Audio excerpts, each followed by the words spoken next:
Hey, everybody. Want to thank everyone for joining See You Racing podcast.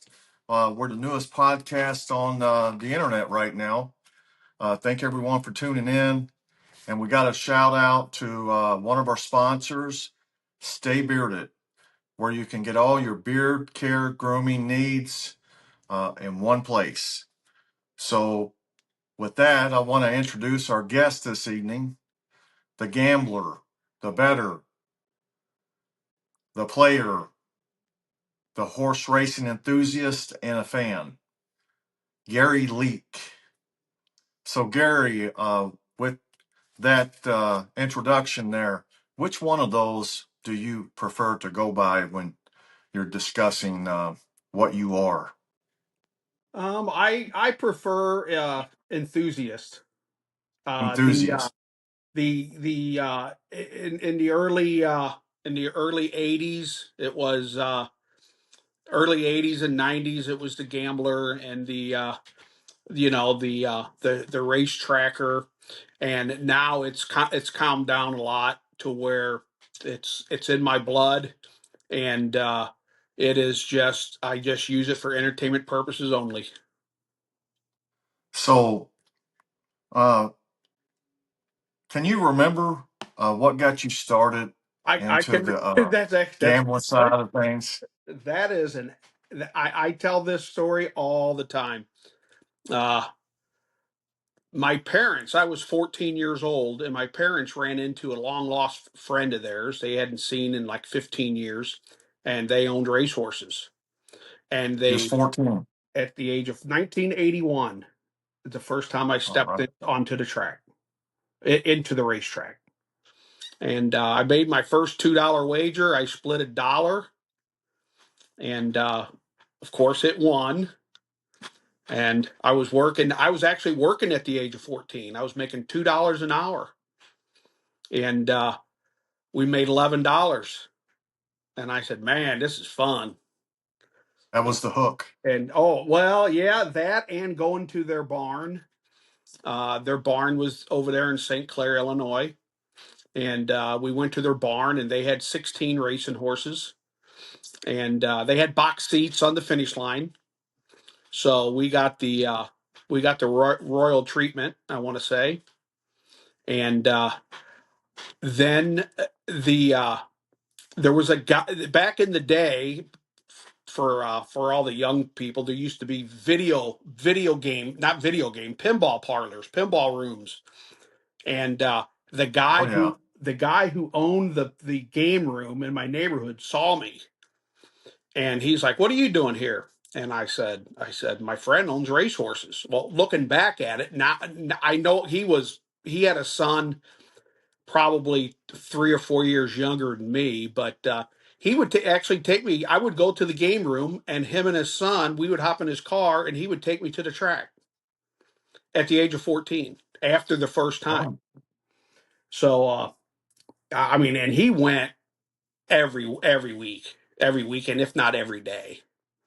So, I So was, you could go up and place a wager at 14 years old. oh yeah, they didn't care.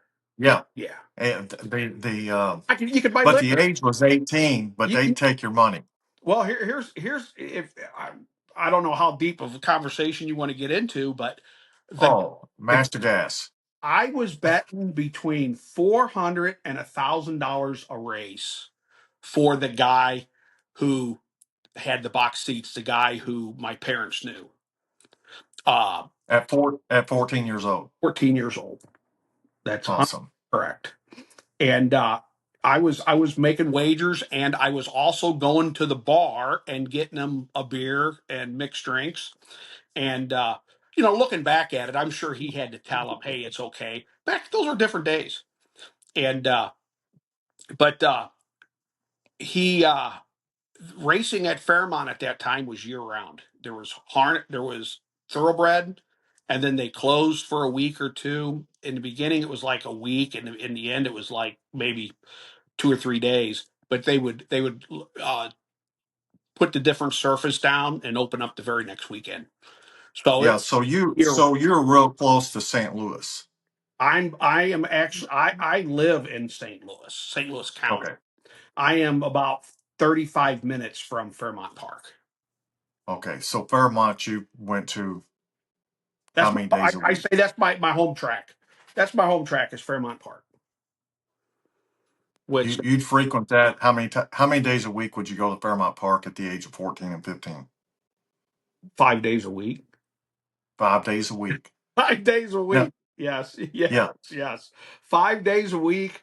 And when I turned 16, I paid cash for my 1976 Cutlass Supreme, and I started driving. I started driving there myself. I used to park in preferred parking, and 16. I was 16 years old, had a car paid for, and went 5 days a week.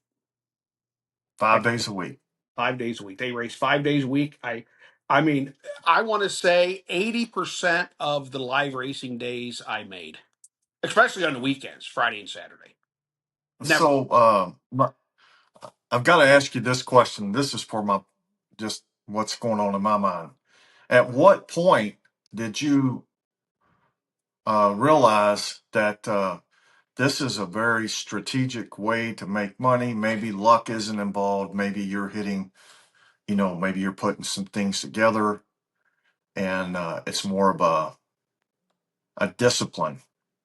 Well, Like you, you're, you know, you're working the discipline in on like things like when to pass on a race, when the odds don't meet your criteria. Was that happening at that age or were you just gambling? well, you got to transport yourself back in time a little bit. There was no simulcast, so you had Okay.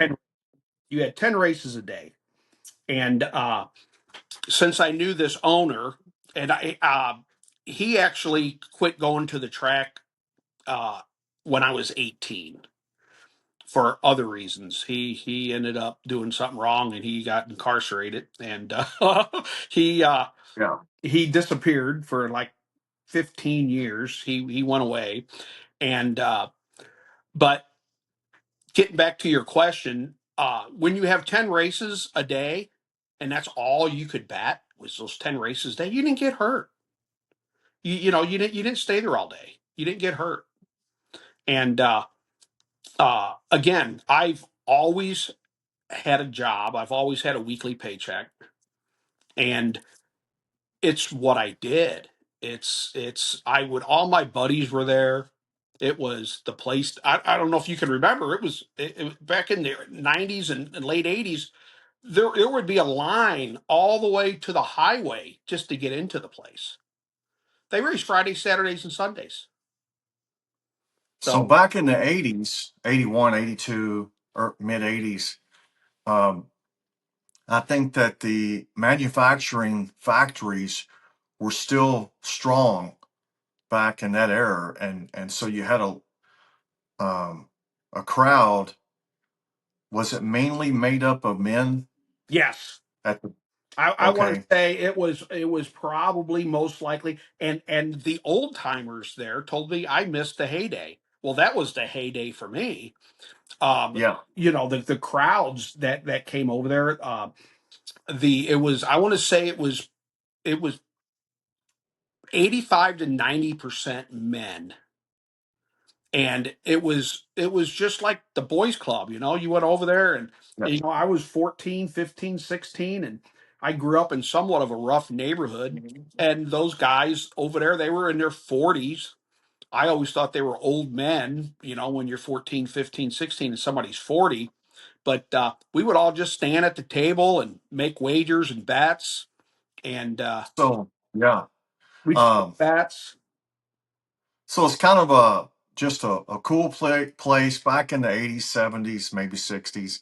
The racetrack was a cool place for men when they got off work or before they went to work. Would go hang out, smoke a stogie, drink a beer, and play some horses. Try to gamble little money, put a little money in their pocket, and just de-escalate before they went home to the wife.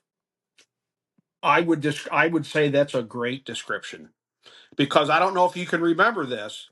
I don't know what our age differences are. Uh, I think we're about the same age. I'm Uh, in the half century club. Yeah, you're over 55, over 50. yeah. Yeah, I'm 59. Uh, Okay, we're close. Yeah, about the the same age. the uh,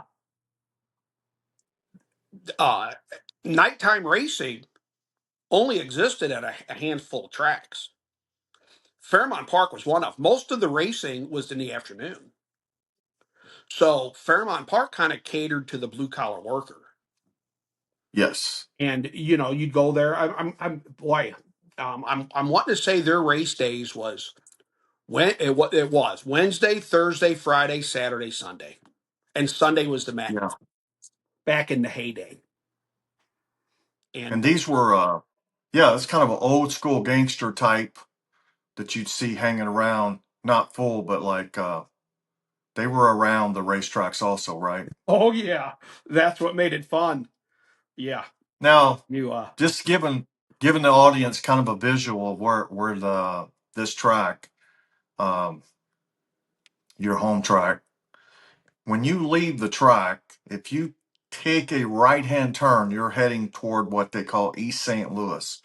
And my time out there in my 20s is something you did not want to do after dark. You did not want to take a right turn and go too far. Is there any truth to that? there's if you knew where to go in East St. Louis, it was fun. If you knew in Sauget and Brooklyn, outside of those two areas, you'd put your life at risk without question. So I never had, uh, to this day, never took a turn out of the track to the right. But anyway, uh, Now that is it safe? that's a Is shame. it safe to? Yeah. Is it safe to say that your favorite track to handicap is St. Louis? I mean Fairmont Park, or is there another one? Um, I've been to so many tracks, visiting. Uh, Fairmont just seems like it's home base. It just, Yeah, I got the same spot I sit in. You kind of know who the tellers are. Uh, the tellers there at Fairmont Park, they still have a handful of the ones that actually worked in the 90s, and they root for you. yeah, They want you to win. yeah. So, Well, sometimes they get a little tip if you do oh, really well, absolutely. right? Oh, back in the day, oh my God. Again, I keep saying back in the day, back in the 90s, it was unbelievable. I mean, you'd go, Yeah, and then when they first had simulcast, there was like a 2 hour break between uh simulcast and live racing. And everybody would go to dinner. And no matter where you went, you ran into somebody that was either a racetracker or a worker at the track. And it was yeah. like it was just a hangout. It literally was the place to be, and a lot of action. Now move fast forward a little bit, and things started to shift um, for the gambler. I believe maybe he started becoming forgotten. Do you remember when things actually shifted as a gambler and changed your way of handicapping races? And The about 93, I want to say, when simulcast came to Fairmont Park, it started out as Illinois simulcast only. If you They would only simulcast races that took place within Illinois. That was still a lot of fun. When they start, you can go over there and you can bet races from Australia. Uh, that isn't my cup of tea. I like to be able to follow races and watch races. I right now for the longest time, actually since probably for at least 35 years, I don't bet thoroughbreds. I bet all harness racing. all harness. That's what I was wondering earlier today when I was kind of thinking about things. Were you both breeds, or you just strictly harness racing? Strictly harness. So that, 18, at the age of 18, I started getting invited to the barn areas, and I jogged a few horses. and met a few of the trainers firsthand. Back in I got to get out of saying back in the day, but back in the day, the these guys, the drivers and the trainers, were idols. You wanted to be them. Superheroes. What's that? That's what I call them. Superheroes is what I call Oh them. yeah, yeah. I mean, you'd do Yeah. anything. You just hope that Yeah. you ran into them so you could have a conversation with Yeah. them. Um, so with that, you know, how, um, passionate you have been about racing. So I want to dive into something that's going on. We're going to fast forward. We might be all over the place here, but so since you are strictly harness racing gambler, what what's your take on this? The biggest controversy out right now, the latest one, let's say, about when it comes to give a hole or to not give a hole. Gabe Pruitt's general manager at Hoosier Park. You know Gabe Pruitt, right? I do. You know who he is. I do. Um, Yes. so he come out with a release probably 2 weeks ago, somewhere in the last 2 weeks. Had a meeting with the drivers about giving holes. And Gabe is, he's a seasoned gambler, grew up gambling, and he's now the general manager of the Hoosier Park track. And so, in all fairness, he was looking out for the gambler, he said. I mean, this is his words in a statement. So, what is your take on the give and hold when you're watching a race? And let's just say you got, this is a race that you want to handicap. It's not just some, race that you're just saying, well, I'm going to take a shot for 20 or 10. This is a race you're seriously got your money down. You've been looking at, studying. Um, what do you think about that? Giving holes. I believe the circumstances surrounding that, if it's to your if you're giving somebody a hole strategically, like I just had a bet at Woodbine the other night, and the guy gave him a hole to get him out of the way. I mean, he let him in third, and the moment he got in, he pulled and went. He basically wanted him out of his way. um if you are given a hole, and it's not it's not like for strategic planning, then what else is it other than doing somebody a favor? And I don't agree with. I mean, I think you'd have to have a good explanation. Why did you give, especially if it's obvious? Now, if let's say it's a young horse and you want to teach the horse to follow, and you give somebody the hole. But it's when it becomes common that, let's just say, a driver's on the 2 hole and a guy's got the 9 hole, and the guy in the 9 leaves because he knows he's going to get a hole. That kind Yeah, of got to stop. yeah. I found it very interesting. Um, I I thought Gabe made some really valid points. Strangling, choking, whatever words he used, ripping the face off to let a guy in the hole pass a quarter, viciously. I think may have been the words he's using. And from my view for many years, I mean, I know the game um, to some degree, to some level, and but I watched this online bashing, I call it, like they unleashed on Gabe a little bit, and I didn't understand it, but I felt like really when some of the guys said, or it might have been gals, but one guy said, you haven't never drove a race. How can you don't know?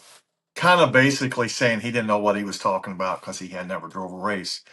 At that point, I felt compelled to side with the gambler because the gambler, the bettor, they're the ones fueling the game. They've been fueling the game, since it began.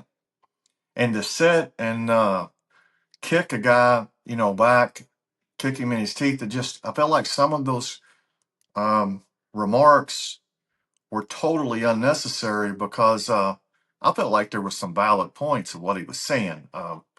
And he did say what you just said, um, circumstances. Yeah. But when you have your money down, you're betting a race, and you see the, something outside of a strategy, you see something happening like that. Does it bother you? It does. It does. When if I have a wager down and somebody makes a move that just doesn't make sense, like if he gives up the pocket or he's strangling to let somebody in, it's like, I mean, it does bother me. And to comment on that, this is somewhat on topic, but have you ever watched the what do they call that where they put the camera mic'd up on YouTube? Mike up. Mic'd up. Yes. There was a driver who was mic'd up, and he came first up, and he came first up on an 8-5 shot, and he lost. I want to say by, let's just say, a half length. It was close. And while he was mic'd up, he tells the trainer, he said, "I didn't want to pull, but I was 8-5." Said if I didn't pull, I think I would have won. And I'm like, I didn't I want you, I want the driver to drive. I don't care if you're 8-5. I don't care if you're 3-5. Just because you're Yeah. 3-5, 8-5, drive them to win. So Driving to, that's kind of like a yeah. reverse situation. And I'm like, and I believe it or not, I had the horse bet. And I'm like, well, Uh, why did you pull first up? Because you're 8-5. I don't want to be first up. But and then so I end up talking to a trainer friend of mine, and he's like, behind the scenes, they get in trouble. The drivers get in trouble if they're on the favorite and they don't pull. Said it's oh, bad. yeah. It's bad Yeah. for the sport. And okay, I see that. I can see it. But deep down, I want the driver to drive it to his best ability to win. Yeah. I believe mic'd up is a very good promotional thing for the sport. I do believe there needs to be some educational etiquette um, with drivers to be aware of everything they're saying because it's basically a hot mic, you know. And sometimes these guys, are just as human. You might just give some excuse because you're always politicking to keep the drive, so you want to say you made that mistake. If he um, had that race to do over, I'm just saying possibilities. If that particular driver had that race to do over, not knowing the outcome, he probably would pull first over again. You know, I mean, That possibly he How do you could use do. that as an excuse? Yeah. So when a guy is meeting back with the trainer, he's probably thinking of a few things to say to this guy to kind of hang on to the catch drive. I mean, that's going through their mind. So this mic'd up is a very good thing for the sport. There needs to be a little etiquette added, educational etiquette probably added into the mix because it's meaningful and it's harmful. Meaningful and it can be harmful when the guy like yourself hears those. Probably if you didn't hear those words, you wouldn't think any more about it No, because you heard that. you're right. Yeah, because you heard that, then it just creates this whole new thing in your head. Like, why'd he do it then? Like what? You know. So Yeah, and go ahead. I keep interrupting. no, I was going to say, guys like I feel like as I grew up watching and actually participating, but watching my superheroes. the John Campbell. I mean, there's just a whole number of those. I feel like they didn't say the wrong thing too much. They trained themselves, disciplined on how to control control what they say, what comes out of their mouth. It's very polished. And I think if guys are going to be mic'd up, they need to follow a certain etiquette just for the gambler. Just That's why I like the interviews for, with the drivers before the yeah. races at the Meadowlands. Oh, I love watching the If interviews. you listen It's one of carefully, my favorite things. if you listen carefully, you might be able to pick up a little hint here or there. Yeah, so there you go. Like that's a good view from you. You love the interviews. I think this is any racetrack listening. Take a tip. Like this is a gambler that loves the interviews from the driver because he's picking up on those little micro tones, the body language that he's reading, and you're using it to find an advantage. That is, you just hit on another subject, the advantage. But we're going to stay on topic here. It that is 100% true, because after you've heard a few interviews with the drivers, you do pick up on if there's a little bit of excitement in their voice, or if maybe the horse needs a couple outs here and there. Uh, and I've have had success either wagering or not wagering or wait until next week because of what they Yeah, said in the interview. How the programs are anymore. It's hard to get an advantage when you're wagering on a. I watch every race from the Meadowlands and Woodbine every week, every race, whether I'm wagering or not.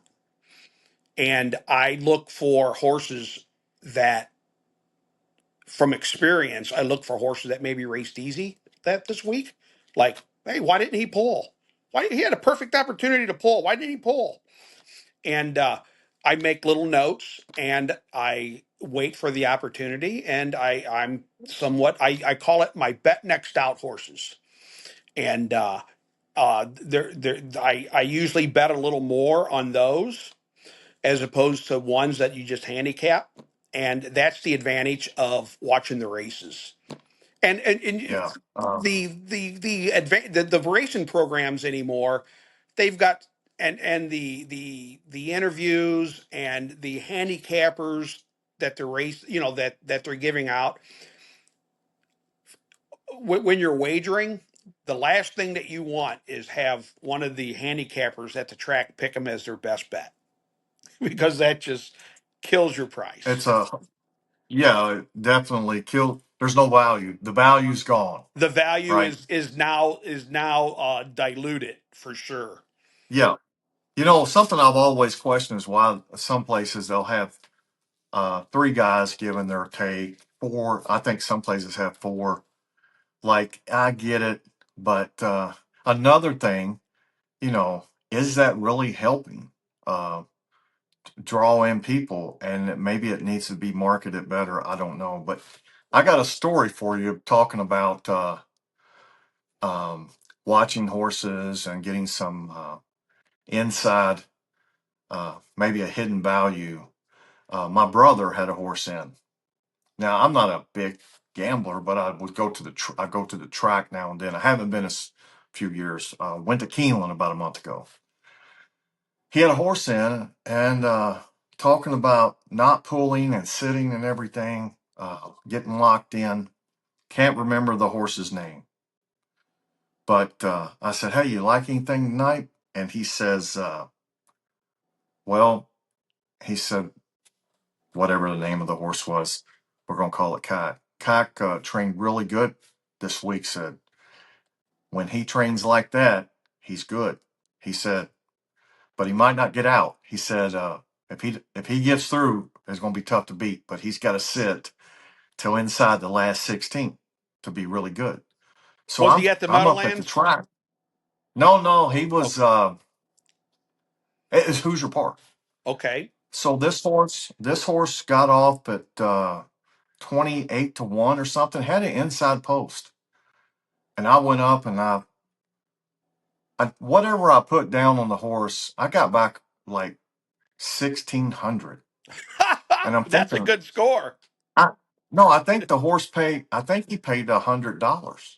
So I bet 20 to win is what that was my bet. So whatever he paid to get over 1,000 was that was it. How long ago But was locked this? in about 10 years ago. Okay. Locked in, was buried, and I was just watching the race. I wasn't going to be crying if I lost, but I never talked to no one. I never said a word to anyone up there. I was up there amongst others, and I mean, I was taking my shot, but I figured, hey, I'm gonna bet me 20. There's no reason for me to say anything. Nobody's asking me. So this horse got through in the last 16th, won the race, and I feel, how it feels when you score like that, with that little money. And so I looked at a buddy next to me. I said, "Hey, look at this ticket." And he's like, "Why didn't you tell anyone?" I didn't really I love know, it. but he could have easily not Yes. got out. Well, But the value for me, there was a value that's sitting there, a hidden value, I like to call it. And I took my shot. That's one I, of my good stories. I was my buddies and I talk about this all the time. I really don't want a trainer to tell me his horse is good. I want him to tell Yeah. me when the horse is bad, because I promise you, 8 out of those 10 trainers in the same race will tell you their horse has got a good shot to win, and that's good. Yeah. That's good. And but they're serious. They're thinking that they got a chance to win. Oh, And yeah. two of them might say, yeah, he needs vet work, and he Yeah. had dental work. He's we're getting him race tight, stuff like that. But I want them to tell me when they're not, because I handicapping wise, I feel like the trainers. I'm not going to say I know more than the trainers, but I know more about their competition in the race because I'm watching every race. I don't think all the trainers do. Yeah. I You're don't think they right. do. I think you're right. Which goes back to that whole giving thing. When I'm listening to some of these trainers, and a couple of guys on there, talking, chattering, and there was some compliments too. So it wasn't all just, smacking. But I felt like, man, these gamblers know more than some of these trainers watching the race. What the way the remarks that were being given, because I felt like you're watching and studying the race like you're watching every race at Woodbine and the Meadowlands. You said, right? I watch every race at the Meadowlands and Woodbines, correct? Yeah. So you probably know more about every given race than many trainers do. Now, the good elite drivers, I think they're going to be on the same. They're going to be watching every race. They know it inside out just because they're just that razor sharp. But since we're at the Meadowlands now, what shifted and when did it shift at the Meadowlands? In the 90s and even in the early 2000s, the best drivers in the country were there. Uh, they had great racing, great caliber horses. Uh, I don't think it happened overnight. I think it was a steady decline, but I'm just glad it still exists because there was a chance it was going Oh, to yeah. end if Gorell wouldn't have stepped up. Uh, I FYI, a little bit more of my background. I go to the state fairs every year. I haven't missed in 40 years, over 40 years. I've gone every year. Uh and here around Fairmont, it's Springfield, Illinois, and it's DuQuoin, Illinois. DuQuoin, I haven't missed in over 40 years, and Springfield probably a little over 30 years. Um, but the I like, as far as wagering goes, I like betting on uh, the lower level horses. I think you get more value. I can handicap those a little better than the high. I mean, who wants to bet a 1 to 9? You know, who there's no value in a one to Right. nine. And when you get it, when you get these 3 and 4 year olds that are high priced and they're qualifying 3 or 4 seconds faster than what the race is going to go, stay home. There's no value There's unless you get like no a value. gimmick. And those are, don't get me wrong, those are very fun races to watch, but there's no value. I like betting. I really hope that they don't ever go away with the amateur races at the Meadowlands. I really, I really like watching those guys drive. Uh, I like, you can't wager the house on them. But you got to reel your bet in a little bit. But it's there's value. Uh, and the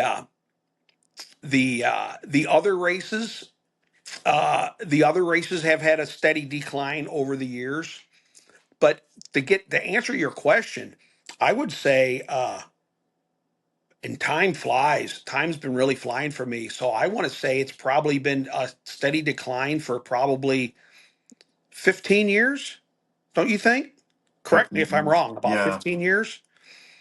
Little bit Yeah. at it, Time's especially going when by. Yonkers started racing with the big purses.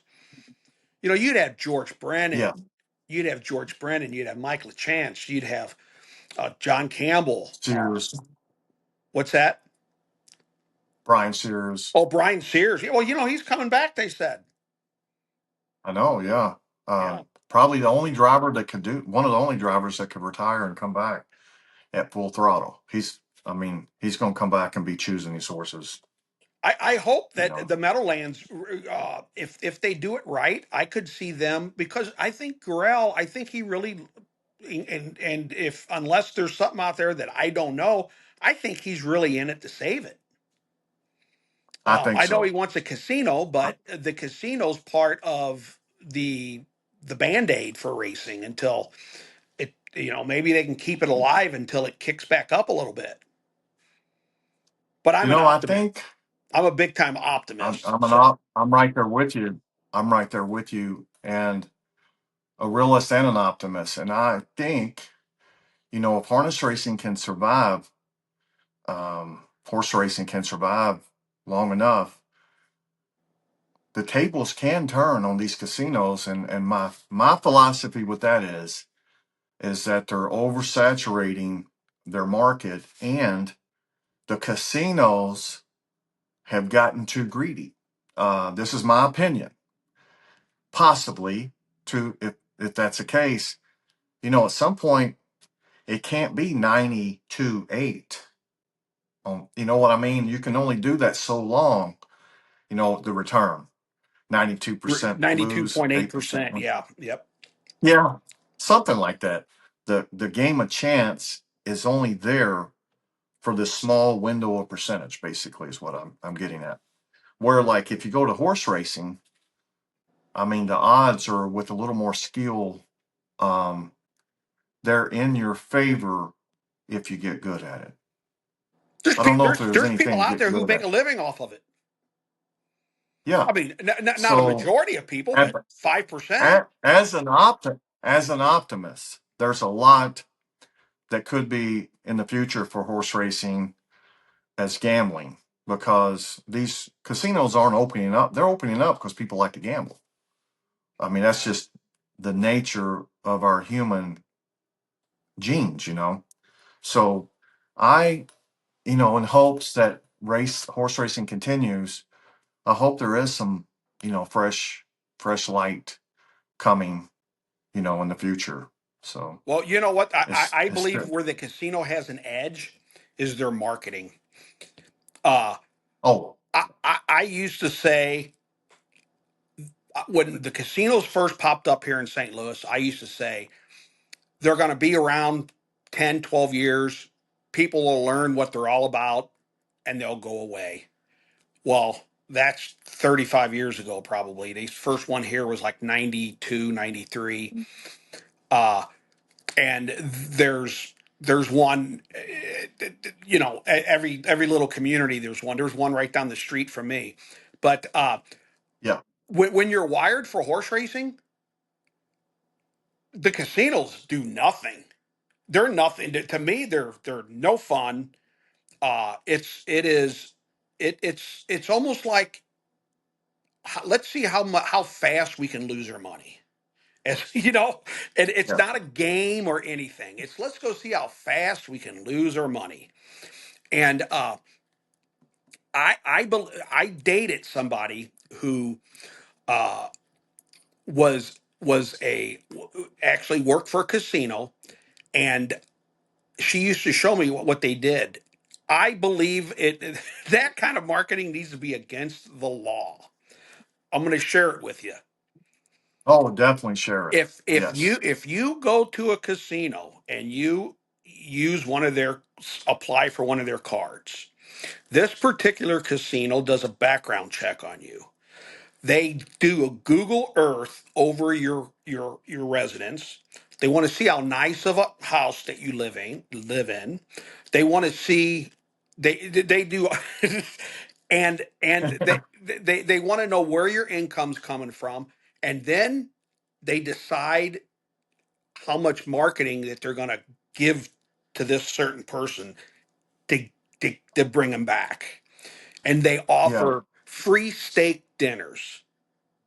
Now Yes. this free steak dinners and uh and a free coffee pot, for the big people, they get $200-300 gifts.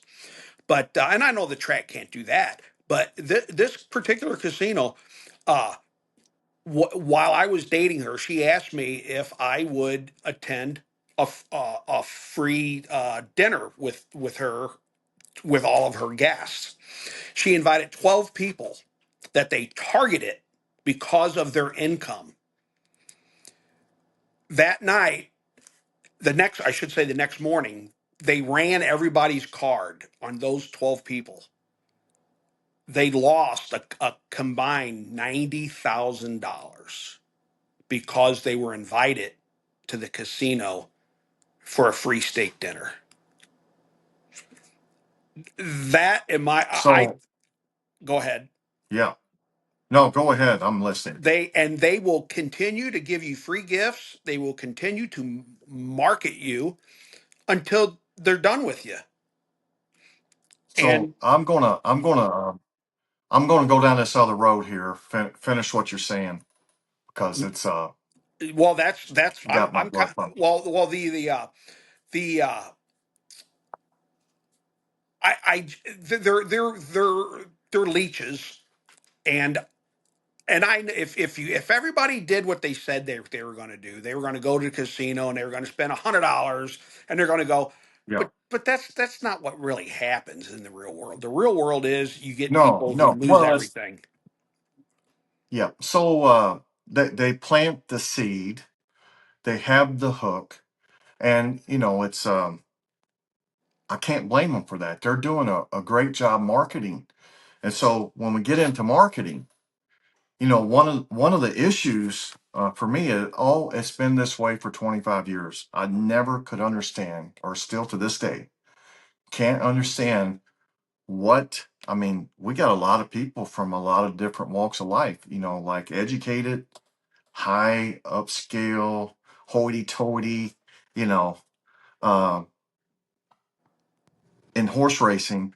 And when it comes to marketing, it's very little given. No real focus on marketing, from my view, has really been done. For example, there are some places.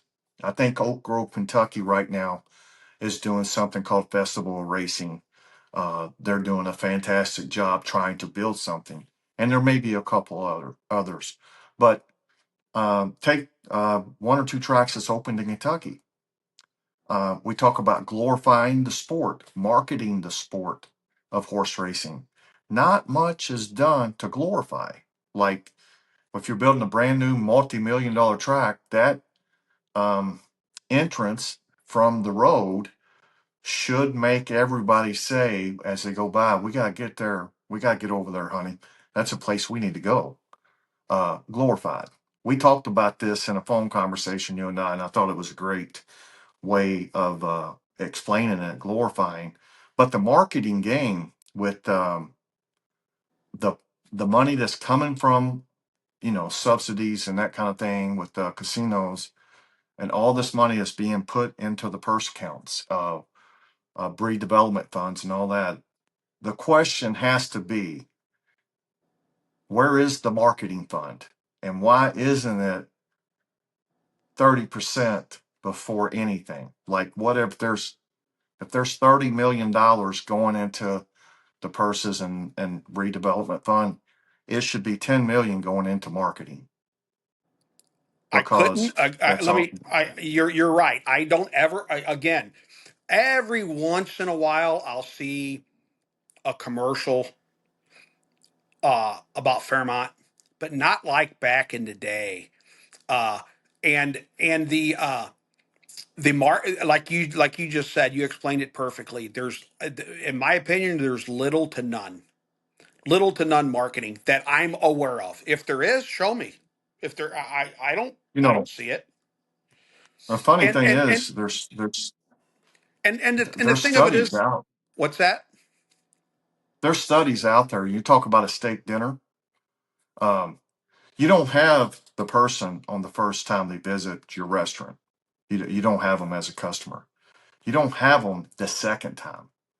But if they eat at your restaurant 3 times, they become a solid customer. So you know what the goal should be? One of the goals, if I was a track owner, was to make sure I put every ounce of effort to get them there that third time. Well, And maybe that means as they're leaving after a night of losing, because the percentages, maybe give them a voucher as they leave for a free steak or a have free somebody monitoring that. something, Have like something. newcomers and Yes, stuff. Ask them on their you way know, out. Hey, hey, we really on the way appreciate out. you. We really appreciate your attendance. Yeah. Here's a $50 betting voucher. You can't redeem it for Oh, cash, but here's a $50 betting voucher for the next time you come back. And absolutely. that's kind of like the There, same thing as what the casinos are doing. You know, uh, absolutely. There should never be. I talked about it with a friend of mine. There should never be a better customer or anybody that has visited the track to watch the races. They should never leave empty-handed.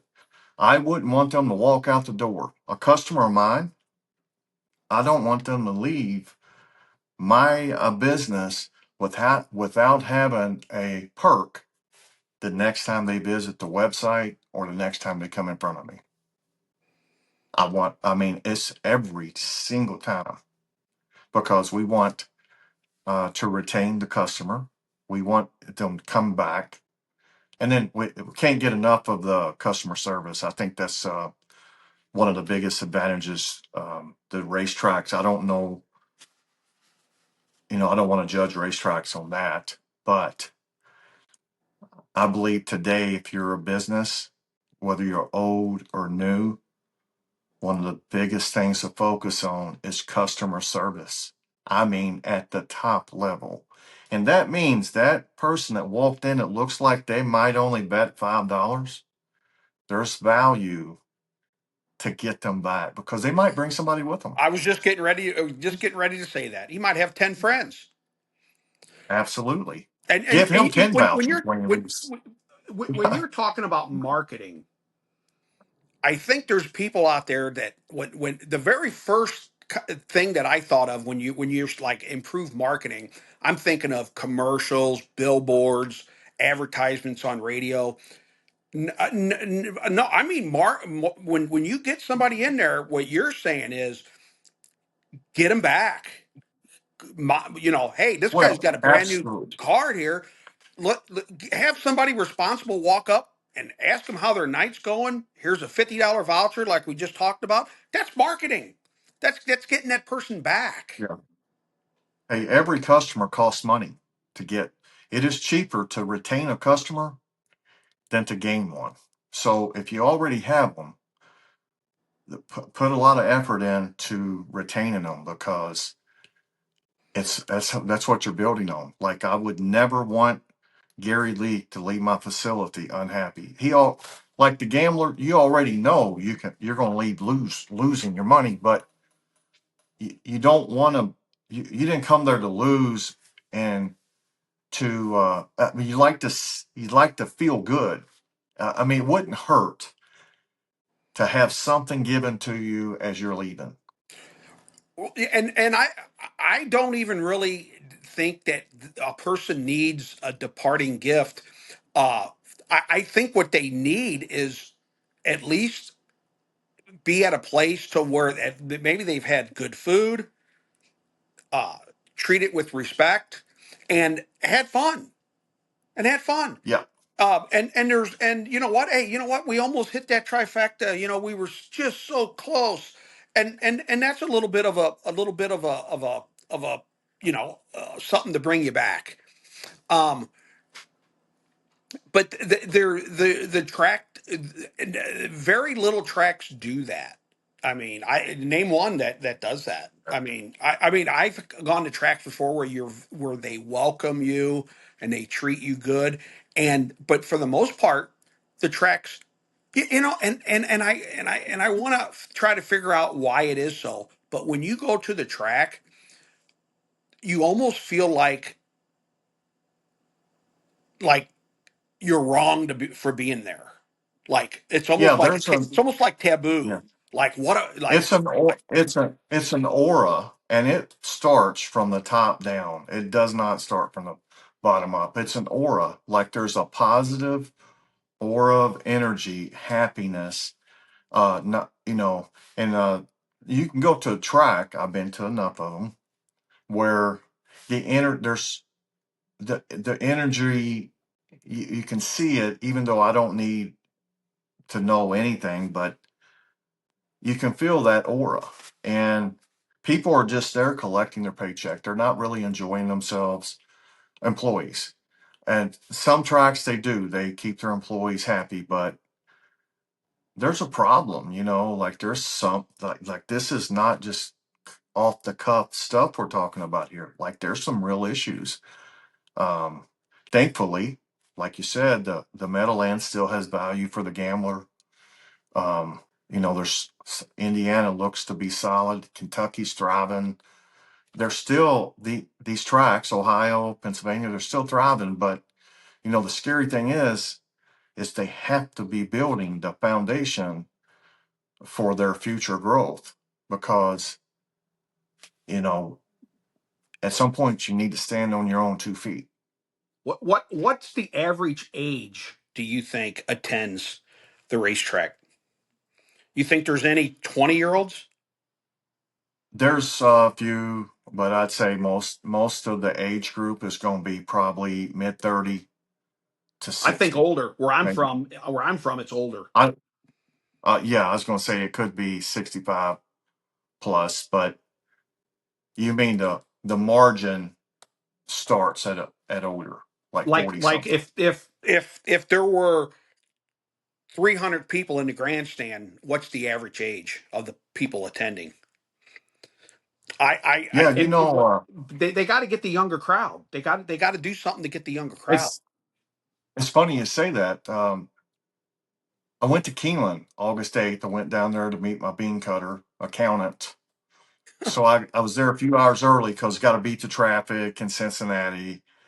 And so I was there a few hours early for that reason. And I said, I'm going to go to Keeneland. Never had been there. And the only excuse I have for not going there is because um, being in love with another breed gave me very little time to explore Keeneland. And I'll tell you, I want to put Keeneland on my list to visit twice a year because what you just said, the age group, it's unbelievable. Um, the age group probably late 20, early, mid 20s on up to 60 in the Really? Wow. 60s. but there was a lot of probably 30 to 40 age people there dressed up. I mean, they's in their Sunday dress, summer dress, and people were just loving the horses. There was a roar when they left the gate. There was a crowd roar as it was coming down the stretch. I stayed for two races. Their customer service, you can feel it. It is above, and they're overstaffed. They're overstaffed. That was another thing I was wanting to talk about when it comes to these tracks and that aura. Keeneland is overstaffed. And you know what overstaffed is? That means they get to talk, they got time to feel good. When you're understaffed, they have no time to breathe. They're constantly trying to catch up. And that's where But the it was customer just, service comes in. Yeah. yeah. Yep. So some point there's got to be an investment here because the money is there. I mean, there's a lot of money in the horse racing right now, probably maybe more than it's ever been. Maybe not from, the same area, but there's got to be an investment made. And but Keeneland, back to Keeneland, man, it's have you ever been there? I have. I've been there one time. Yeah. And the reason I was Uh, there, I was actually going to the Red Mile. Red Mile and Keeneland's not too far from one another, correct? no, they're 10 minutes, I think. If you Yeah. drive 10 minutes, I think it's 5 miles. Straight across from the airport. I loved it. It was I was by myself. I had not planned on going there. So I was just in a t-shirt. And I was like, I didn't know, I know there's a dress code. Now they didn't enforce it, didn't even make me feel they didn't make me feel any way or nothing. Uh the gift shop, I was gonna go browse around it while I was there. Track gift shops usually they're ghosts, there's nobody in them. There was a line when I got there. I said, well, I'll wait till I leave. So as when I left, there was still a huge line. They was only letting in like a section of people at a time because the gift shop was maxed out. And Nice. let me What are tell they you, doing? What are they doing right? that's what I was thinking. Like, has anybody came here? Like, if I owned a track, I'd say, hey, we're going to send. I mean, I assembled a team of three people to gather questions for See Your Racing podcast as we move forward.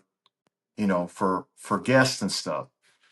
I would assemble a 3 to 5 person team and have them in Keeneland, 4 times during the meet and taking notes.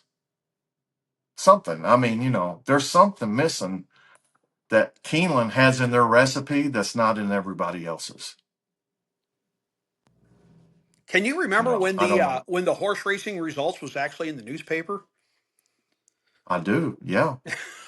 what Yeah. what happened there? Hey, When did that go away? I don't know. When I made my first bet, I can't remember. I might have been 12, but the most fun when I really had fun betting, I was in seventh grade. Speaking of putting the results in the paper, Louisville Downs was going. Now, we lived 4.5 hours away, southwest. And so, you know, I chatted every now and then about what my dad did.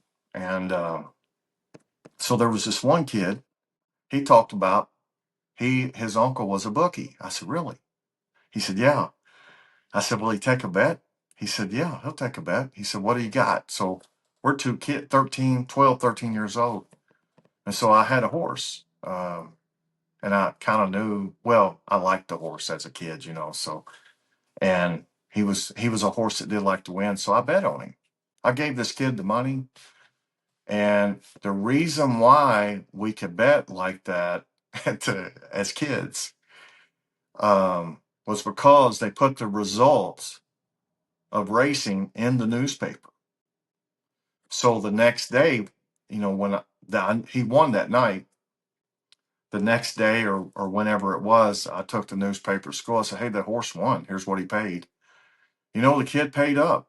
Like he didn't, he didn't stiff me or nothing. But it was. It's funny you say the newspaper. The newspaper provided the bookmakers Oh yeah. something. Today it's the internet, of course, but like um, back then, 1982 or three, we probably was making our bets. We was probably making our first bets at the same time era. But Well, interesting. The the newspaper. guy that I used to run bets for, he had box seats, and again at the end. Now imagine this: you're making $2 an hour. First bet I won, paid $11. I got back $11. But when I started sitting in his box seats daily, at the end of the day, he would throw me $20 or $50 for running his bets for him. And from 14 to 16, I saved up enough money to pay cash for a car. And then I was over there all the time. And then at 18, he went away. And but I started uh, made some friends on the backside. They used to take me back there, and I jogged a few horses. And let me tell you something: if you've never jogged a racehorse before and you jog them, 95% certain you're going to get hooked right there.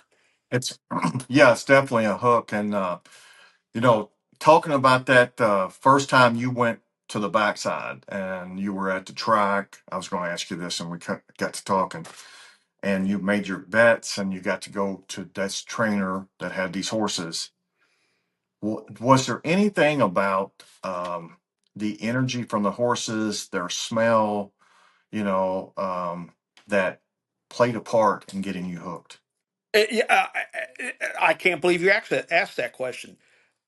This I know this is funny, but I love the smell of the barn.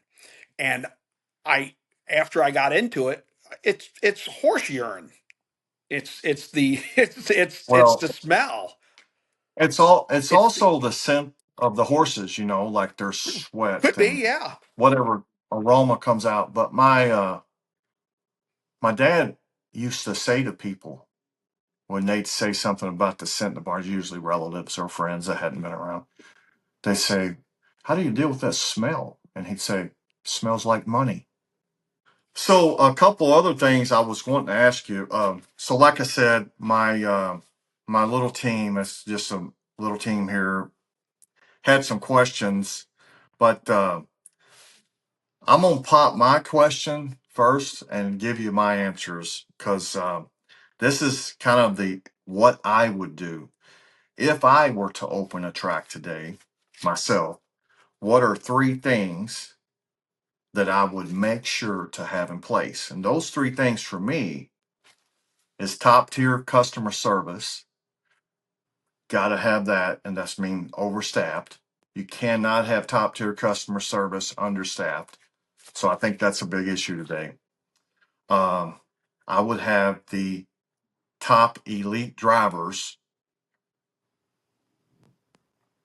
I know you say, you don't have to have that, but I enjoy watching that. So those guys.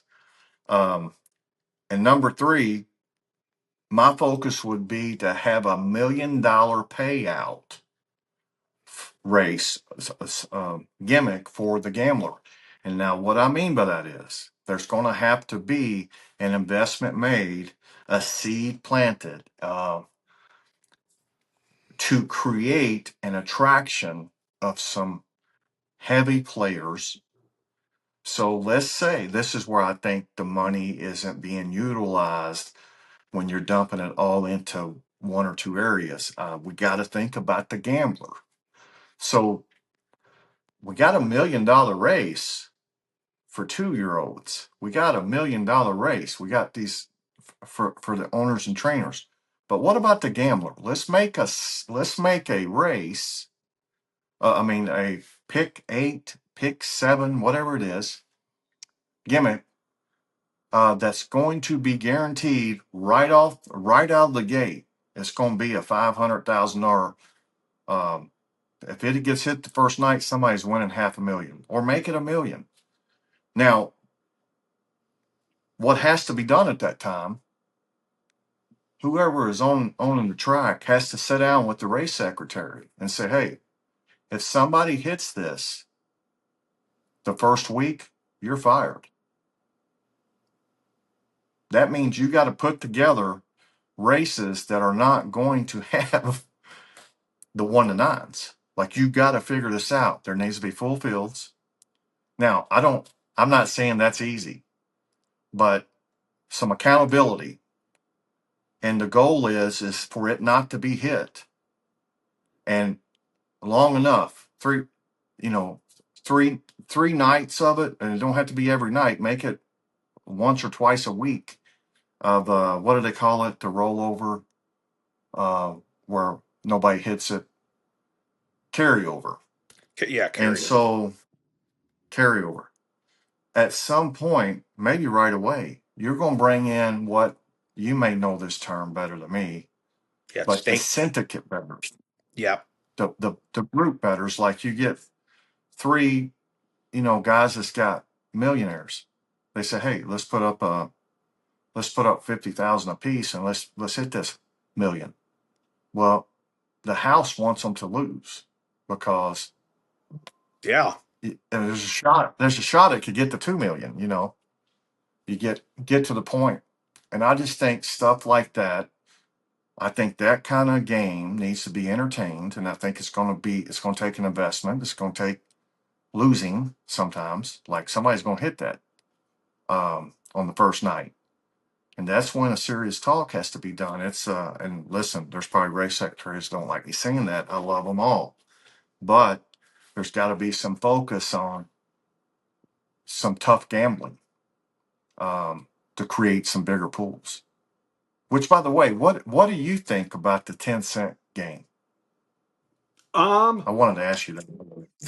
there are some uh the 10-cent supers and the 10 the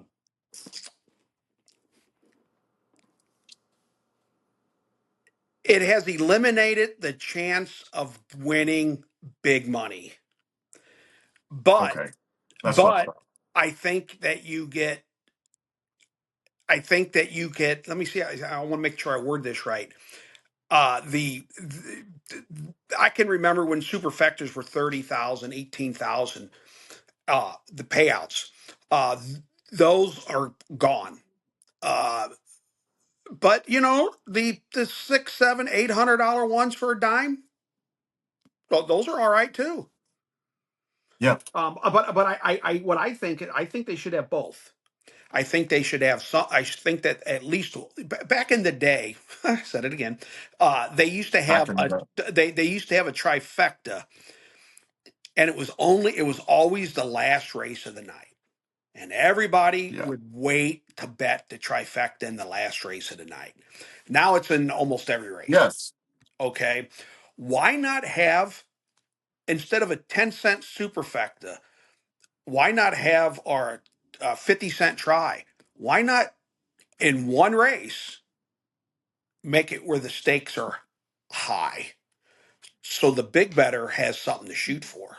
Or the the guy who takes the game in a serious manner, who who's going to sit there and handicap, maybe put $300 or $400 ticket. uh my friend and I, Julio, we would always go after the pick nine for a dime at Balmoral, and we hit it. Pick nine. Pick nine, it was a pick nine for a dime, and you had to win 9 races in a row. And I knew the mutual manager. Didn't know him as a friend, but he knew me, and we would always see one another at the bar down the street from the racetrack. And we hit that 7 times after the carryover got into the thousands. We hit it like 7 times in a row, and Chicago called Fairmont. This is what he told me. They called him and said, "Hey, there's something going on. The pick nine for a dime keeps getting hit from your hub." And he goes, you don't need to investigate. I know the guys that are doing it. He goes, they come in, they all throw up 100, $200 a piece, and they get a big ticket. He goes, it's Yes. a group of guys in the back room. And he goes, They when it gets up to 30, 40, 50,000, he said they're betting 400 or 500 in that pick nine for a dime. You're talking $500 worth of 10-cent tickets. You got a good Right. chance. That's a You lot of got a good combinations. chance. Yeah. So no, that actually the Terry Bubb, the mutual manager, told me that they were going. But anyway, will that attract? Will one race a night for larger than average stakes attract people? It'll attract me, and I'm sure it'll Well, attract other the people. let's just say it don't catch on right away, and if everybody's on board and everybody's doing their job, now I'm not saying it's an easy job, but let's just say you're the race secretary, and man, there's just not enough races in this given night to really have that. Like it's going to be a little easy. Maybe you bump it to another night. Like there's got to be something. And I'm using a big number there, but that you can scale that down to whatever. But it could be 100,000. But something to create what you just said.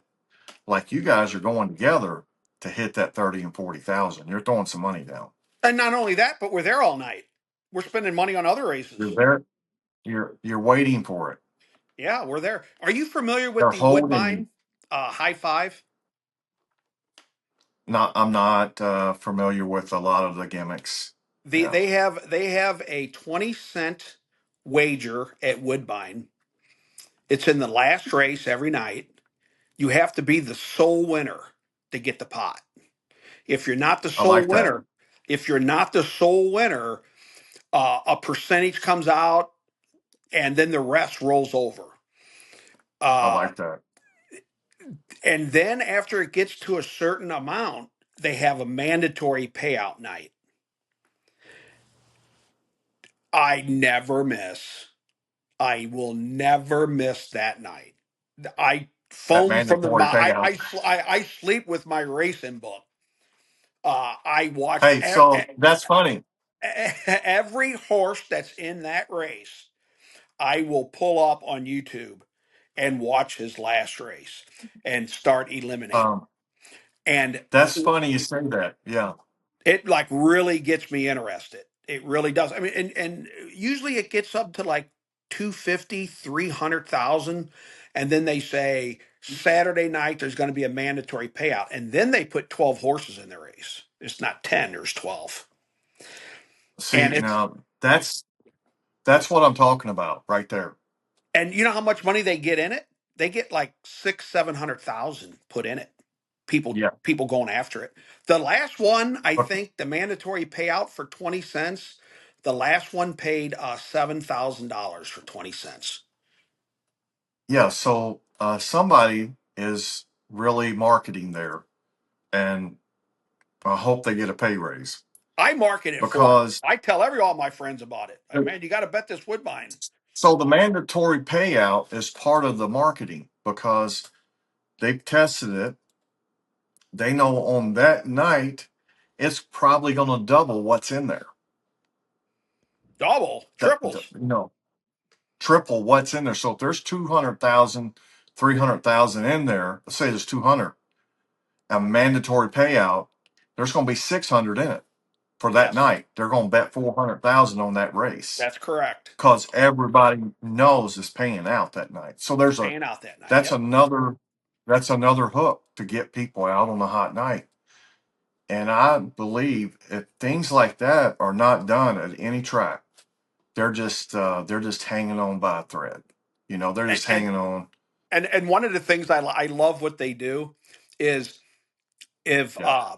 when it gets to like again 250, 300, and they decide that there's going to be a mandatory payout, they freeze it till Saturday because they don't want somebody to hit it on Monday. They don't want someone Right. to hit it on Sunday. They want it on Saturday to get everybody there.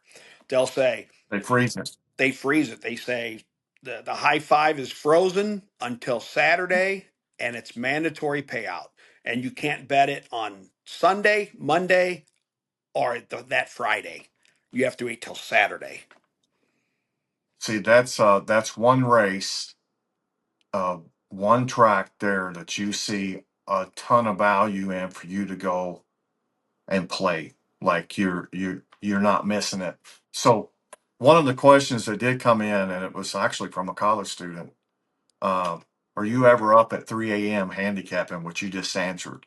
Like on that night, you're not sleeping. You're reading the program, getting ready for this big payout. Yes, yes.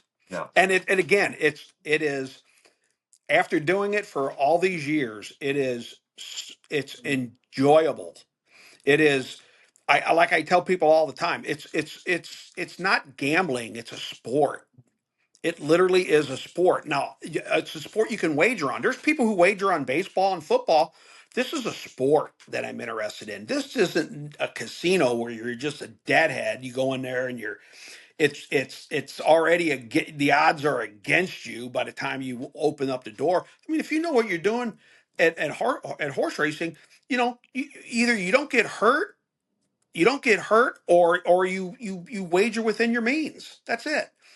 And you do that, Yeah. and you teach people that from day one, and you get people in and you market it. I'm telling you, I really see that there is a real big, if they got the right people doing it, I think these tracks can come back. The I the think they prop can. the And problem that I yeah, see, and I've been saying it for 20 years, they existed before the casino. they And did. Yeah. they existed before the casino, but they still run the place like they're the only game in town. You've got slot machines at gas stations now. You got Well, casinos. You yeah. got you got uh, bingo. You got everything. But how long was it before the racetracks decided to get rid of their? And I know Keeneland does charge to get in, but I mean, up until probably just a few years ago, they were charging. What casino would charge you to get in to lose money? You know, Yeah. That's something that you have to get past. They have to get past and figure it out, like the creativity, say, like Woodbine's doing. Like there's just creating a destination and events. Like Keeneland's a destination and it's an event for a month. Um, the Woodbine, that gimmick you're talking about, might not be a destination, but for that night, it's a destination and it's a big event. They are creating a destination and an event at the track. And, people that don't come out normally come out, they're coming out, you know, I they're always coming out. there's another angle that I have too on that. Just to let you know what the bet is, you have to pick the first five horses in a row. Okay, obviously you can get a key and you can get a box and you can get a part wheel. You can get all that. I usually spend about $30-$40 on a ticket. What I really like to do is get all my friends together and put in 40-50 bucks a piece and get a $300-$400 ticket. Uh, the But you have to get five winners in a row. And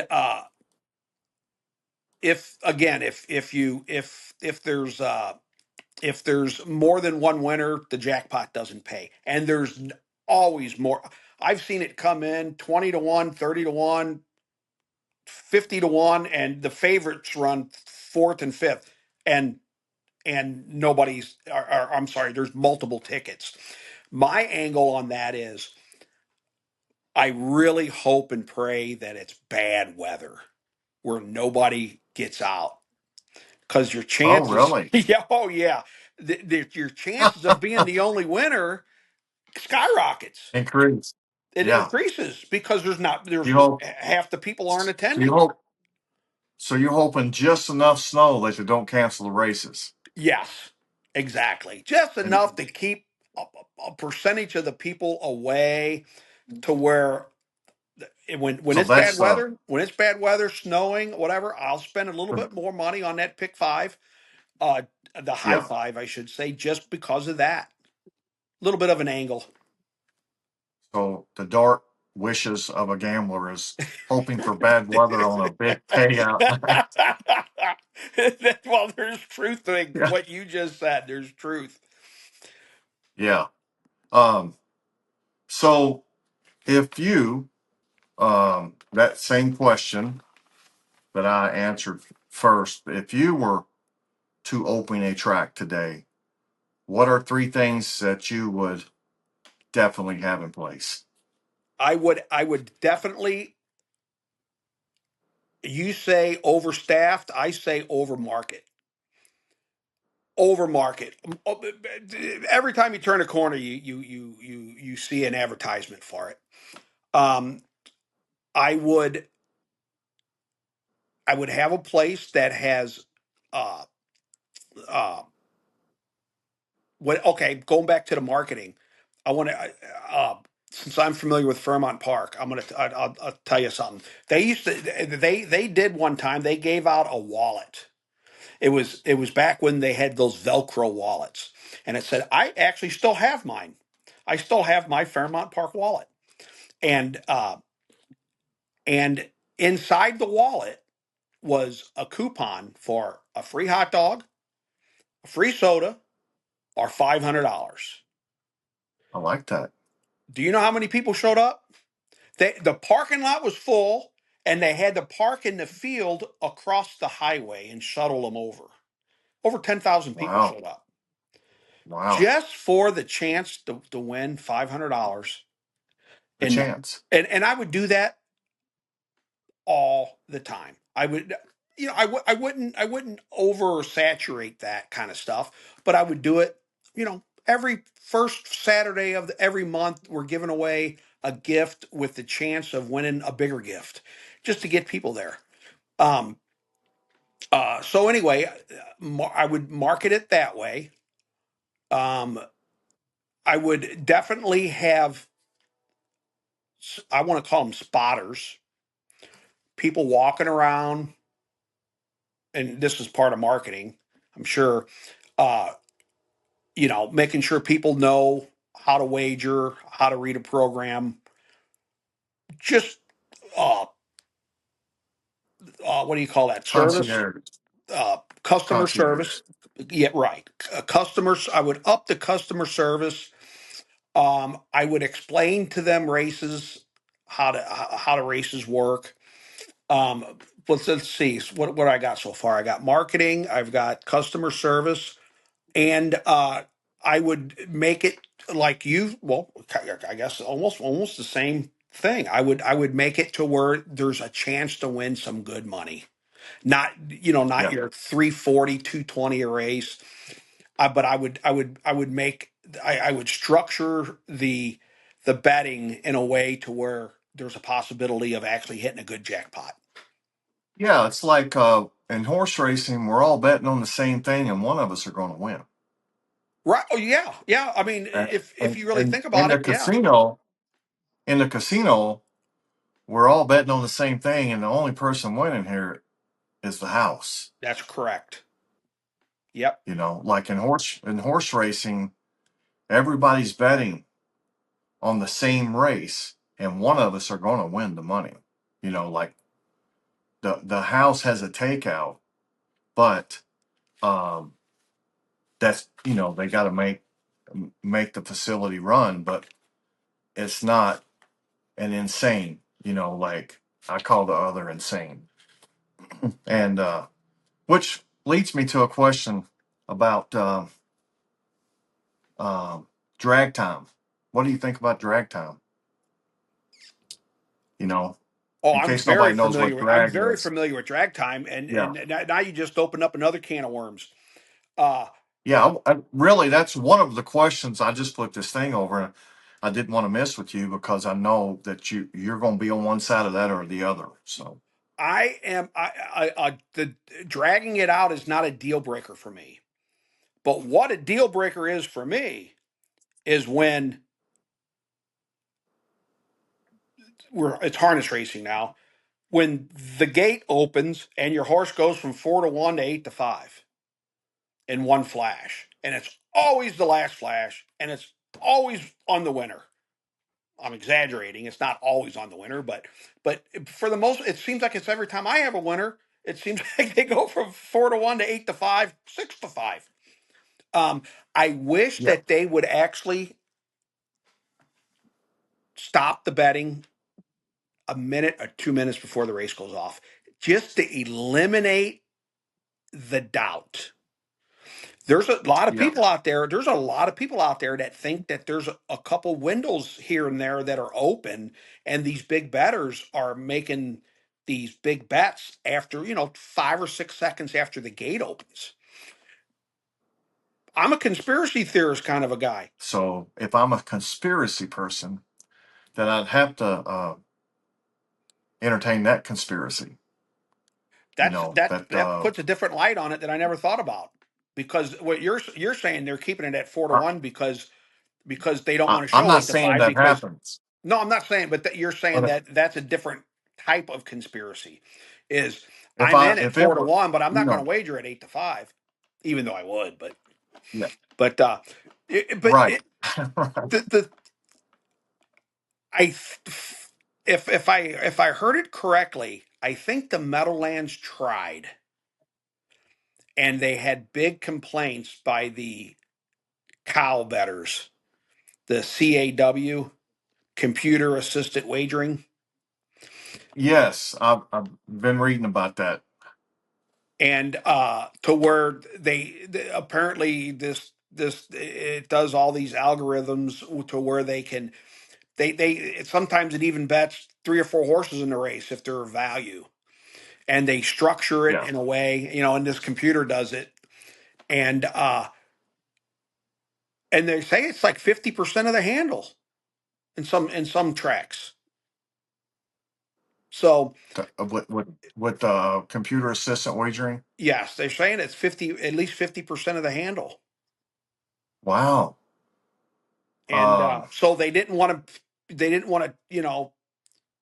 treat them bad, so they took the stopping the betting a minute or 2 minutes before the race starts away, because they wanted that they wanted that handle.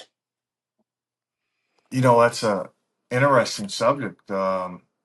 Maybe the newest form in my head, the CAW. Someone playing against high volume computer teams, basically. Um, so how do you adjust your strategy to avoid getting crushed by that late odds drop? Because that's what we're talking about, basically. That's where that's coming from. Then that Oh yeah, that's last they've minute odds drop is coming from the CAW. yes. I And so the Meadowlands, they tried to drag. Is that what you're saying? The no, drag the time? Meadowlands tried eliminating the Meadowlands Elim- tried eliminating the drag. that's what I And meant. Yeah, they try to eliminate it. they tried eliminating it, and the it was their handle went down. And in order for their handle to go back up, they had to bring the drag back. And they said it was So almost every bit of it was CAW. yeah, since we're on the Meadowlands, and you have said in this podcast that you like the value at the Meadowlands, which it makes sense. Um, and the driver does make a difference in harness racing with your strategy and putting the race together, or who you're going to bet. So at the Meadowlands, currently, this current time, who is the driver? Because everybody, when you're betting, you got this driver go to, like you're real comfortable and you like to see this driver on your horse, whatever, whoever it is. Who's the driver there right now? Who is the guy? If he's on the horse, you might bet the horse if he's laying fourth. You might see value in this horse when he's not the best. Who's that driver that needs to be on him? Todd McCarthy won, and I'm a big fan. And the reason I'm a big fan is because that he's going to be aggressive. Joe Bongiorno. Joe Bongiorno. Yep. I think that's how you say his name, Bongiorno. I mispronounced their Yeah, names yeah, on purpose, and now I don't know if that's yeah. exactly how you say it. Uh, Whatever nickname you come up when you're sitting watching them oh race yeah, when they run over your money, oh that's the yeah. name we want. Right. Well, there's people who don't like him.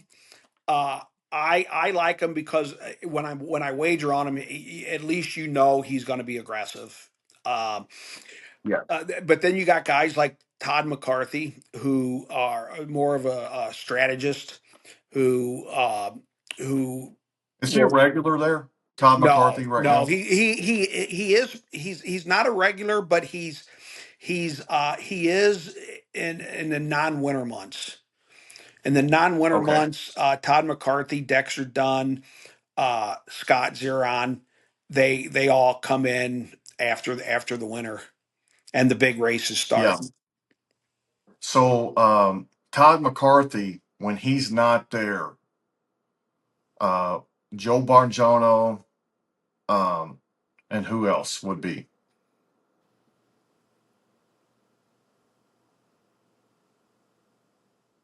Are you on the regulars that aren't the A drivers? Yeah. Well, the A list, I guess. Yeah. Um, like I watch it, the Meadowlands does pop up on my feeds, and I do watch. They mix it up a little bit actually. Um, yeah, those guys, like I said, not Todd McCarthy. I don't see him there. He, he's These he's other not. guys. Yeah, he's not. He's real spotty right now. But he'll be back full time here shortly. As soon as the weather gets a little better and the 2 and 3 year olds start racing, he'll be back. Uh, the uh, the other drive, Bongiorno, and I'm trying to think who else. But he's my favorite. Um, Man, what a bad time for my head to go blank. Wish I had a program in front of me. Um, Well, I've got confidence. I've got a confidence in about 3 or 4 drivers to where if they take over a drive, I bet a little bit more money on them instead of yeah. the other drivers. So Now, we'll move on from the Meadowlands. What do you think about um, racetracks? As in, the Meadowlands is your favorite, possibly. Um, but what do you think about the mile racing, 5/8, and the half mile racing? Um, which do you prefer? Like the mile track? I do. I prefer the mile track. Um, your horse gets locked in. I uh, I think you have a better chance. I tried betting. What's that new track? Man, I can't think of the name. Close to it's in Kentucky. What's the newest track in Kentucky? I can't think of the name right now. There's Oak Grove, there's It's Corbin, and Oak there's another Grove. one. Yeah, Oak Grove. I can't get a handle on that track at all. It makes They've got no rhyme or reason for me. Uh, so I just quit betting it. I really like Hoosier. I like the way their race is set up, but there's a few things there that I'm going to say I don't agree with. So I don't really wager a whole lot there at Hoosier just because did they take out the passing lane at Hoosier Park? I think they did. I don't know 100%. I believe that they did. I think Gabe took it What's out your this thoughts? year. Yeah, Gabe Well, took it, it it out. definitely it, Okay. it, it definitely changes the strategy of the race. Yeah. There's nothing like being second and locked in, but you know what? It makes horses get out and move too. Uh, Hey, yeah, it does. It should do that. Yeah. the the I don't bet Hoosier because there's too many 1 to 5s that you can't beat. and Yeah. and this is a little personal, but I just don't I don't like the announcer. I don't think he really I don't think he makes the race exciting. So You I know, if I bet it, um, I turn it on mute. I turn it all the way down. a friend of mine, we were talking about announcers, I don't know, a couple weeks ago, and I remember telling it, we were talking, and I was like, it's one of the little things that does matter.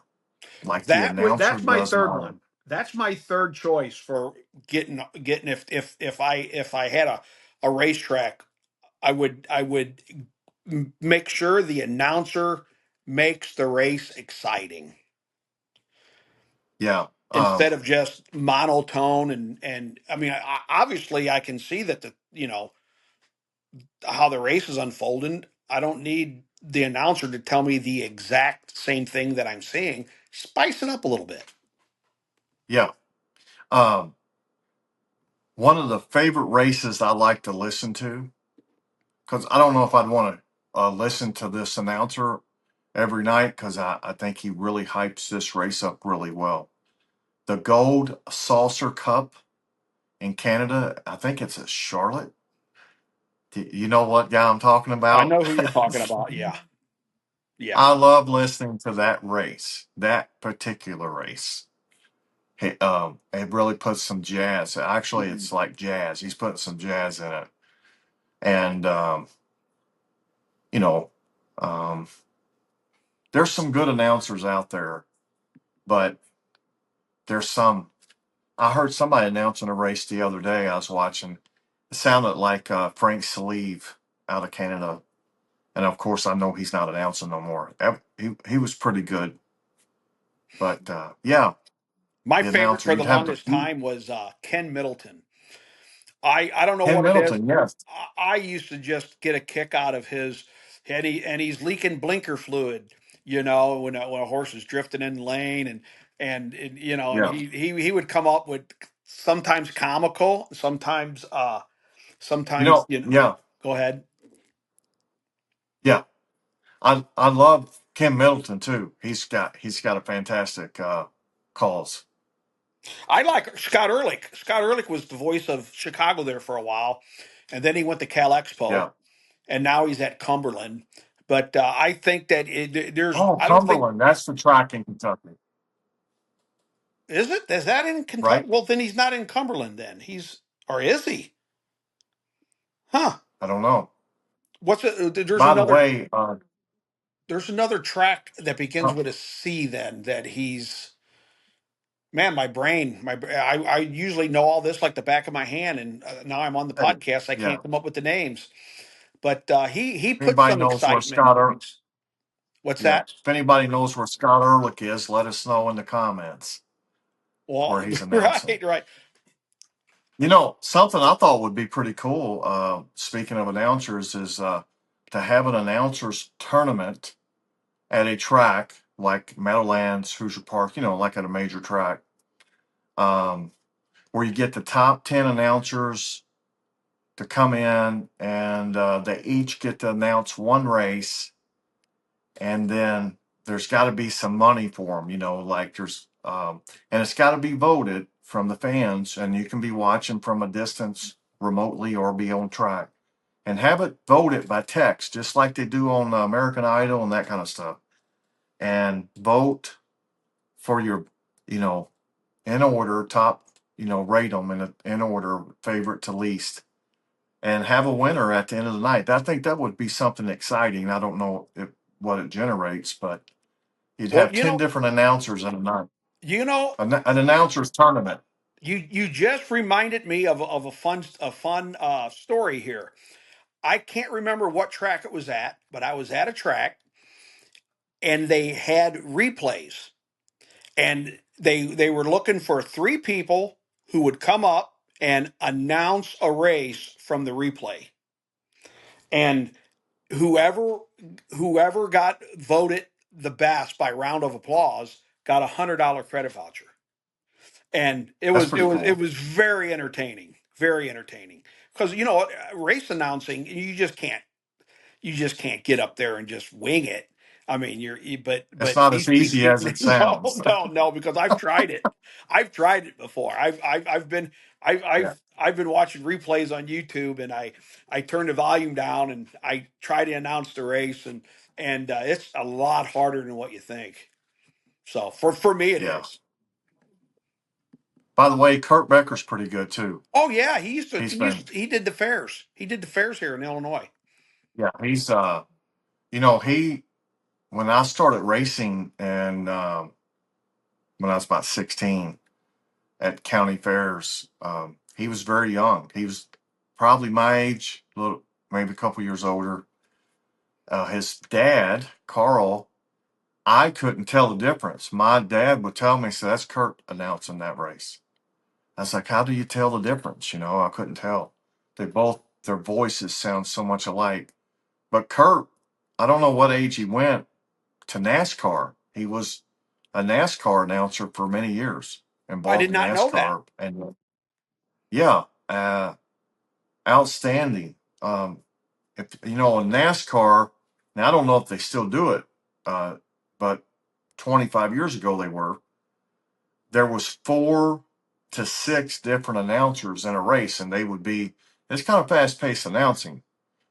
Uh, they take turn 3 or 4, and then this announcer would have this turn, this stretch, and they just passed the baton, and it really made it exciting.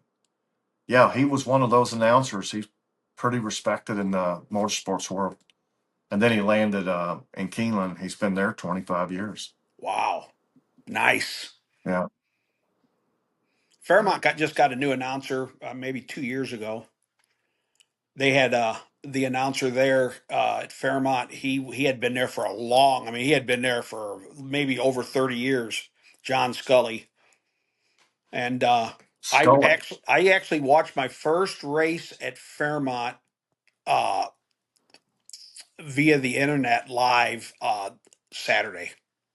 Was the first time I've actually watched because Fairmont went afternoon. They race Tuesdays and Saturdays in the afternoon. Yeah, I'm not going to go there in the afternoon. I like evening racing. Yeah. You like the evening racing. Yeah. Yep. Uh, Under the lights. Well, I'm going to ask you another question, and then I think we'll wrap this up. Okay. It's been great having you on here. Um, and I think some point we'll come back again because I don't think we dove into some good stories, Well, you and know what's funny that'd be is all I can right. talk. I can. I have to apologize. I keep interrupting. I'm sorry. Uh, No, you're fine. I, Keep continue. I could talk all day about horse racing. I really could. Yeah, yeah. I think I'm going to try to get you back on here in the summer for a podcast, another guest visit. But we've been talking about horse racing and different things. Um, two questions. What kind of races do you avoid completely? Like you don't want to bet them? Is there any? Well, if there's value, I tried not to. I'm trying to think. We're talking harness Like racing, right? We're not talking harness thoroughbreds. racing, Um, like 2-year-old trotters? no, You avoid no. those? I stay out of a race that doesn't have really full. Like if it's a four horse race, I won't bet it. I think. You Yeah, I mean, pass. yeah, I pass. If it's 3 or 4 horses in the race, I don't bet it. It's no fun. I like at least six, at least a minimum of six. But the more the better. The more the better. The Yeah. If the gimmicks pay off, I like exactas. The exactas pay better. And if there's a horse that is an absolute standout, 1 to 9, I don't bet those races. If I'll get an exacta, but I won't bet flat. But a type of race, a 2-year-old trotter, no, I'll bet it. Obviously I won't. My wager will go down, but I'm a firm believer. I'm one of these guys that the book can only tell you so much. You have to actually see the race in order to. I'm like a trip handicapper, so I also believe that if you don't have a wager in the race, you kind of miss things. So Yeah. I'll bet $6 and I'll watch the race, and if I pick something up from that $6 for next week, that's it. I call it an investment. So has technology made betting easier for you or just more competitive? It's made betting easier for me. Um, Has it? I I do have a betting account. When I go to Fairmont, I'm an old school type of a guy to where if I'm going to sit at their facilities and use their their televisions and all that, I want to patronize them. I don't want to sit over there and make my wagers on my phone. So I will do. Uh, I have a betting account to where I get 3% back, and no matter what it is, it's 3%. It used to be a lot more. It used to be, but since I'm in Missouri, they changed it. But I even though I have one on my phone, I really enjoy going to the track and just being with your group of guy friends, talk about things. So It's kind of like you get. yeah. I like to be in the element. You know what I mean? There's like a there's like a feeling that you have when you're there as opposed to being at home. So you find it more beneficial for you to be at the track rather than off the track. If you just touched on something there, if they were racing live, what an advantage do you have being at the track, watching them warm up and score and all that. When I'm Now making I a got way, another question now. yeah, Go ahead. if I'm making a somewhat of a large wager, I really like to. I sit there and my eyes are glued to that television. I want to catch them scoring, warming up, doing something. Um, And if I was one of one of the, yeah. if I was somewhere to where they were racing live, I would be there every chance I could when I was wagering so I could see the warm up. That's so important. Yeah. One question that came in that we retrieved was about drivers talking in the post parade. Issue or no issue for you? Non-issue or issue? It used to be. It used to be an issue. I don't. They drivers will lie to the other driver. So I don't care if they're talking. Uh, 100%. That's th- pretty good. Yeah. so if they're talking, maybe it's that driver's strategy to say, "Hey, if are you leaving? Because if you're leaving, I'll let you go." And then he leaves and he parks them. You know, Yeah. I think that it's just something you just got to accept. I Non-issues. It's a non-issue for me. Yeah. Um, So so one last question here. How much do you rely on luck? I would rather be lucky than good. You know what? Any given day. Any given I day. would rather be lucky than good. Uh, w- there's a bet that I do that I wish that I wish that I could, and my buddy John Padres, are you familiar with him? He's the guy that Yeah. said it to me one time. Uh, Anytime I make a wager, I always get on an exacta. I always get inside out, literally for fun. That's all it is. There's nothing to it. If I like the five, I get a $2 exacta, five with 6-4. It doesn't matter if they're 100 to 1, 20 to 1, it doesn't matter. It's almost like buying a scratch off ticket. You just throwing your money away. You wouldn't believe how many times that comes in that I would never would have had it. And it's just a fun bet. And we call it the inside out. And when it comes in, we all holler, inside out. And there's people who came up to us at the track and they were like, "What does that mean?" And then we had to explain it to them. But uh, doing that kind of stuff, I think is just making a fun bet like that is it will bring you back to the track also. Like a first timer, just bet Yeah. inside out. I can't remember. Did Yeah. I answer the question? Oh what yeah. was the Yeah. question? Yeah. How much how much do you rely on luck? And you said, Yeah, you know, a you'd lot. rather be lucky. I would rather be lucky than good. Obviously, it takes a little bit of both.